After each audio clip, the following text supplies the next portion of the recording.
이스라엘 백성이 약속의 땅을 향하여 나아가는 과정에 광야가 있었고, 그 광야길을 이스라엘 백성이 혼자 가지 않고 하나님께서 함께 가시고자 이스라엘의 조직을 새롭게 개편하십니다. 그리고 지파별로 수를 세라 하셔서 그 지파들을 또 하나님이 세우신 일꾼들을 통해서 섬기게 하십니다.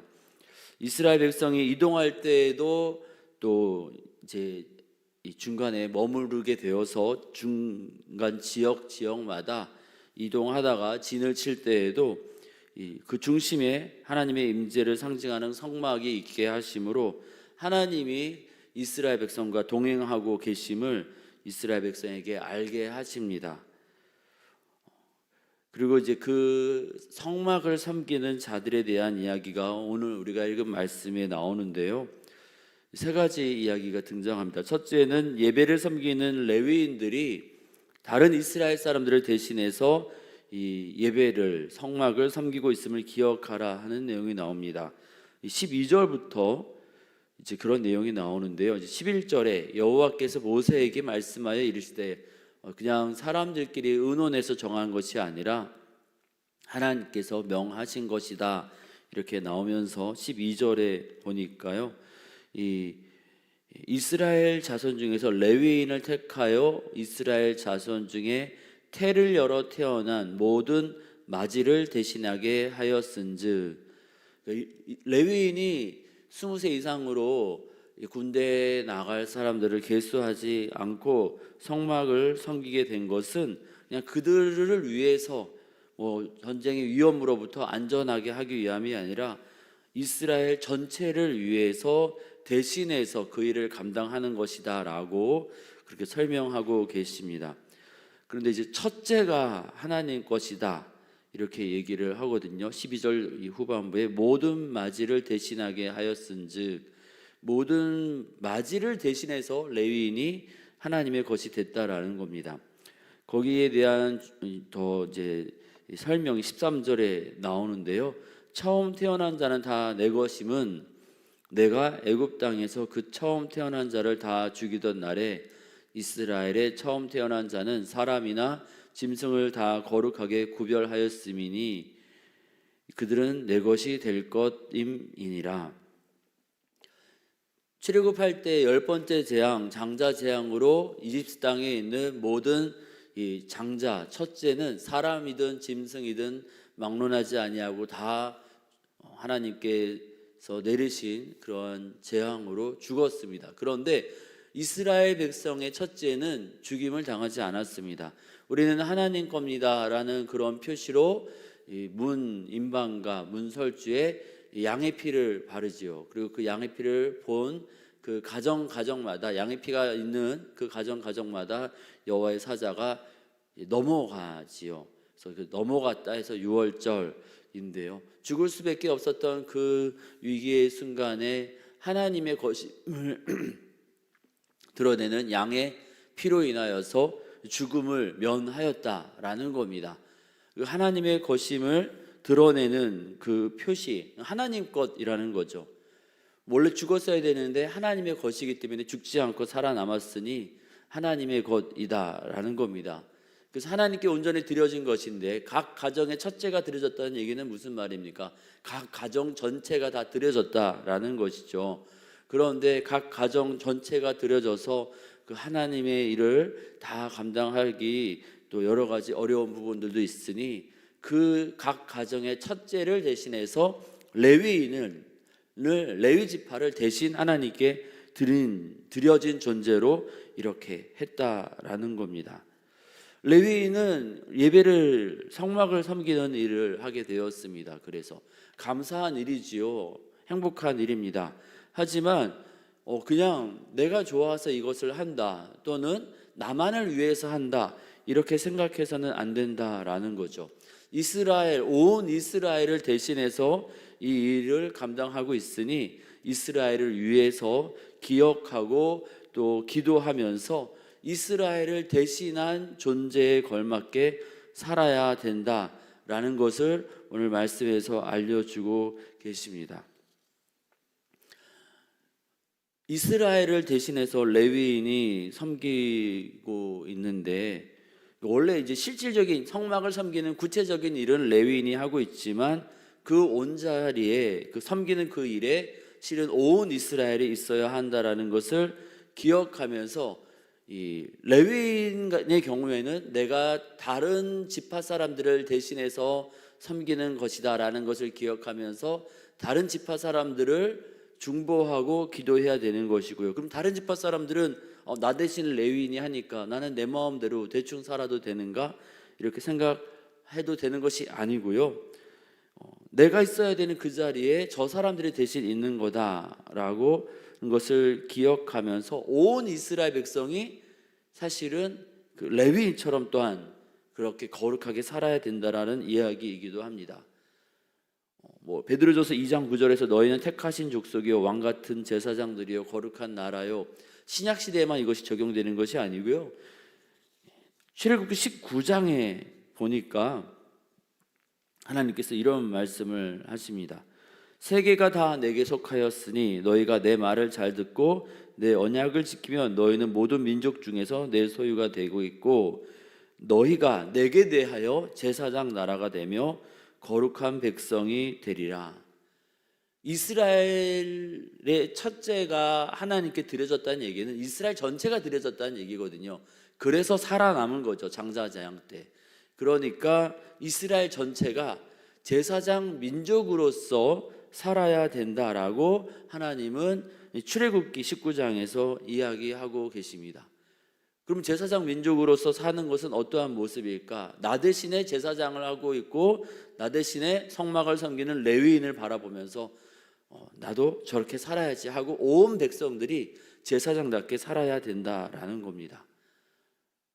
레위인만 성막을 섬기고 나는 성막 안 섬기니까 대충 살아도 돼가 아니라 내가 있어야 할 저 자리에 레위인이 섬기고 있으니 나도 저 자리에 있어야 했었던 것이니 저 자리에 준하는 거룩함을 겸비하며 삶으로 이스라엘 전체가 모든 열방을 향한 제사장 민족으로 살아야 된다라고 주님이 이미 출애굽기에서 이야기를 하셨고 이스라엘의 광야 여정 가운데 다시 한번 레위인을 불러다가 그 일을 맡기면서 그냥 레위인만 이 일을 하는 것이 아니라 온 이스라엘을 대신해서 레위인이 하는 것이다 라고 설명을 하십니다. 그러니 레위인은 온 이스라엘을 기억하며 살아야 되고 온 이스라엘도 내가 저 자리에 있어야 되는데 하면서 열방을 향한 제사장 민족으로 살아야 된다라는 겁니다. 목회자만 장로님만 거룩하게 살아야지가 아니라 목회자 장로님처럼 모든 성도가 그렇게 구별된 하나님의 사람으로 거룩하게 살아야 된다라는 뜻인 거죠. 목회자 또 교회에서 직분 맡은 자들은 다른 성도들을 대신해서 또 세움을 받았으니 성도들을 위해서 중보하고 성도들을 기억하면서 사역을 하지만 또 다른 모든 성도들도 내가 저 자리에 있어야 되는데 나 대신에 저 사람이 나 대신에 저 일을 감당하고 있으니 나도 하나님의 사람이지라는 걸 기억하면서 세상 속에서 구별된 그런 제사장답게 살아야 된다라고 그렇게 주님이 알려주시는 겁니다. 그렇지 않습니까? 세상 사람들은 목회자를 보면서 또 하나님, 예수님을 생각하기도 하지만 내 옆에 가까이 있는 교회에 나가는 누군가를 보면서 하나님을 생각합니다. 또 교회를 생각합니다. 세상 사람들에게는 그냥 우리 예수 믿는 사람들이 정말 제사장 같은 존재이고 목회자 같은 존재인 것이죠. 그래서 나는 제사장이 아니니까 대충 살아도 돼가 아니라 내가 원래 저 일을 했어야 되는데 나는 지금 세상 가운데 보냄받은 제사장이다라는 것을 기억하면서 그렇게 살아야 된다라는 것을 오늘 민수기 말씀에서도 알려주고 계십니다. 그것을 기억하면서 목회자 또 교회의 직분 맡은 자들은 다른 성도들을 기억하면서 그리고 다른 모든 성도들은 세상 속에서 하나님께서 나를 구별하셨다라는 것을 기억하면서 그렇게 하나님의 뜻에 걸맞게 거룩하게 살아가기를 결단하는 복된 아침이 되기를 원합니다. 두 번째로 그 하나님께서 맡기신 일들을 감당함에 있어서 질서 있게 감당해야 된다라고 5절에서 10절까지 하나님은 또 알려주십니다. 5절에도 계속 지금 하나님이 명하시고 있다라는 것을 강조하고 있습니다. 5절에 모세에게 말씀하여 이르시되, 사람의 제안, 아이디어 또는 사람들의 자원이 아니라 하나님의 구체적인 이 지시라는 겁니다. 레위 지파가 성막을 섬기는데 그 중심에 6절에 보니까 제사장 아론 또 그의 아들들과 함께 섬기는 것이라 이렇게 이야기합니다. 7절에 그들이 회막 앞에서 아론의 직무와 온 회중의 직무를 위하여 회막에서 심우하되, 레위인들이 성막을 섬기는데 그 성막을 섬기는 이 지휘하는 자는 아론이 그것을 섬기고, 그리고 이 레위인들은 온 이스라엘을 생각하면서 이 회막에서 임무를 감당하는데요. 9절에 보니까 레위인을 아론과 그 아들들에게 맡기라. 그 앞서서 다른 지파들의 이 수장들 이름을 다 기록했잖아요. 레위 지파의 수장은 아론이 된다라는 겁니다. 업무 지시, 아론을 통해서 이렇게 업무 지시해서 체계적으로 질서 있게 그 일을 감당하라, 그렇게 명하시는 것이죠. 그 오늘날 혹 어떤 사람들은 준비 없이 계획 없이 성령의 인도하심을 따라서 한다, 이렇게 반 농담 반 진담처럼 말씀하시는 분들이 간혹 계시는데요. 하나님은 굉장히 체계적인 분이시더라고요. 질서의 하나님이라고 신구약 성경에서는 분명하게 하나님은 말씀하시고 계십니다. 그러면서 이 예배를 섬기는 거에 대해서도 이 레위인들 그냥 너네들이 알아서 해가 아니라 하나님이 지명하여 세운 아론을 중심으로 그 아론과 함께 그 레위인들이 섬기는 것이다, 그렇게 명쾌하게 그런 질서를 주님은 알려주시고 계십니다. 우리가 하나님의 일을 감당할 때 내 생각에 좋아 보이기 때문에 내가 보기에 좋은 일이니 이렇게 해서 한다라기보다는 교회 공동체 안에서 함께 의논하고 또 함께 질서 있게 그 일들을 감당하는 것이 바람직하다라는 것을 이 민수기에서도 살펴보게 됩니다. 아무리 좋아 보여도 질서 있게, 신약에서도 모든 일을 질서 있게 하라, 사도 바울의 입술을 통해서 알려주시는데요.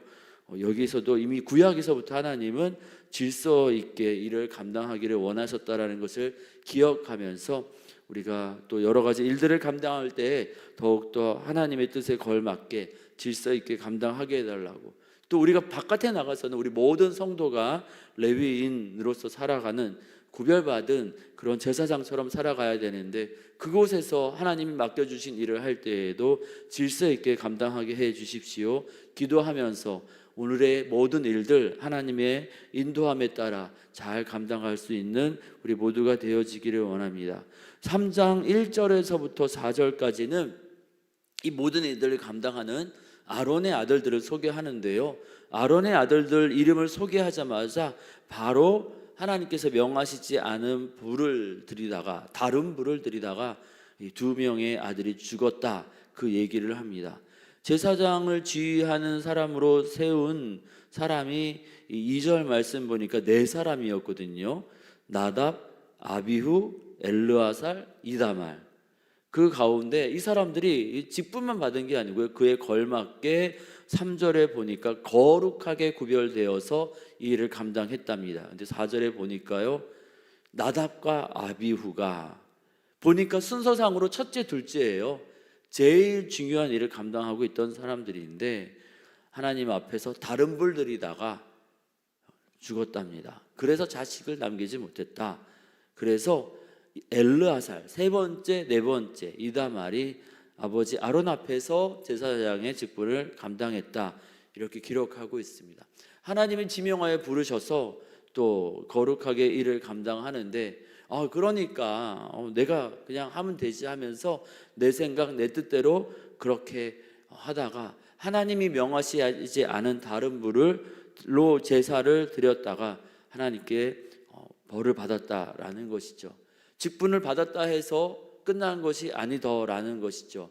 이제까지 거룩하게 살아왔다 해서 끝난 것이 아니라는 것이죠. 그것은 당연히 기본적으로 해야 되는 것이고, 그에 걸맞게 하나님의 말씀하신 대로 때마다 시마다 하나님의 뜻대로 일을 감당해야 되는 것을 말씀에서는 알려주고 있습니다.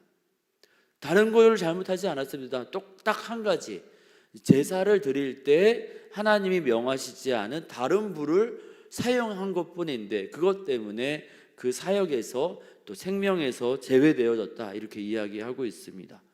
뭐 이거 하나는 괜찮겠지, 뭐 나머지 잘 하고 있는데, 그것이 아니라 모든 일에 있어서 하나님 앞에 또 나아갈 때 하나님이 명하신 대로 그 일들을 감당하면서 부르심 받은 그 자리에서 계속해서 우리가 그 일 감당하면서 하나님께 또 칭찬 듣고 또 사람들에게 또 아름다운 본을 보여주는 주의 백성으로 나아가게 해달라고, 뭐 이거는 괜찮겠지 하면서 내 마음대로 임의로 할 것이 아니라 범사에 하나님의 뜻을 찾는 주의 백성이 되게 해달라고 이 아침에 기도하며 나아가기를 원합니다.